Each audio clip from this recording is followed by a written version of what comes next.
Governor ప్రసంగమే madam. Page number 4. గురుగారు దళితులపైన ఎవరు దాడి చేశారు అందరూ తెలుసండి. కూర్చోండి కూర్చోండి కూర్చోండి స్వామి కూర్చోండి. కోర్టుకెళ్ళారు మీరు కూర్చోండి కూర్చోండి. కూర్చోండి సార్. మాటలు పెద్ద చెప్పాల్సిన అవసరం లేదు ఇక్కడ. మీకు సంబంధం లేని సబ్జెక్ట్ ఇది. మీకు సంబంధం లేని సబ్జెక్ట్ ఇది. మేడం గారితో నేను మాట్లాడుతున్నా. నేను మేడం గారితో చర్చిస్తున్నా. దళితుల పైన మీరు దాడి చేసి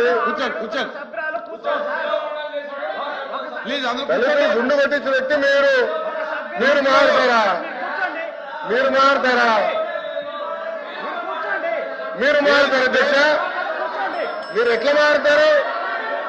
మీరు దయచేసి కూర్చోండి. చాలా స్పష్టంగా చెప్తున్నా. ఎందుకు మారుతారు? మీరే మాట్లాడేది. మీరు ఒక ఎత్తు, ఇంకొక ఆయనేమో డైరెక్ట్ గా సవాన్ని డోర్ డెలివరీ చేశారు. అలాంటి వాళ్ళు కౌన్సిల్ ఉన్నారు. ఇంకో సభ్యుడేమో డోర్ డెలివరీ కూడా చేశారు. అవసరం లేదు మాట్లాడేది. హలో బ్రదర్, కోర్టుకెళ్ళింది మీరు. లోకేష్ గారు ఫ్యాక్ట్ చెప్తున్నా. లోకేష్ గారు ఫ్యాక్ట్ చెప్తున్నా. ఇక్కడ చాలా స్పష్టంగా లోకేష్ గారు అధ్యక్ష, ఇక్కడ చాలా స్పష్టంగా లోకేష్ గారు తెలుగు చాలా స్పష్టంగా తెలుగు మళ్ళీ చెప్తున్నా అధ్యక్ష. అధ్యక్ష నా దగ్గర ఇంగ్లీష్ ఉంది, నేను చదువుతున్నాను. మళ్ళీ చెప్తున్నా. To date investors of place investment. అరే ఇంగ్లీష్ మీడియం అని పొద్దు నుంచి ఊదరగొట్టారు. ఇంగ్లీష్ మీడియంలో చెప్తున్నారా భయ్? మీ సబ్జెక్ట్ లేరు. ఇంగ్లీష్ మీడియం గురించి ఊదరగొట్టారు కదా పొద్దున. మళ్ళీ ఇంగ్లీష్ మీడియం చదవలేరా? అరే పొద్దున ఇంగ్లీష్ మీడియం అన్నారు. అరే ఇంగ్లీష్ లో చెప్తే భయపడతారు. ఏ భాషలో చెప్పాలి బాబాయ్?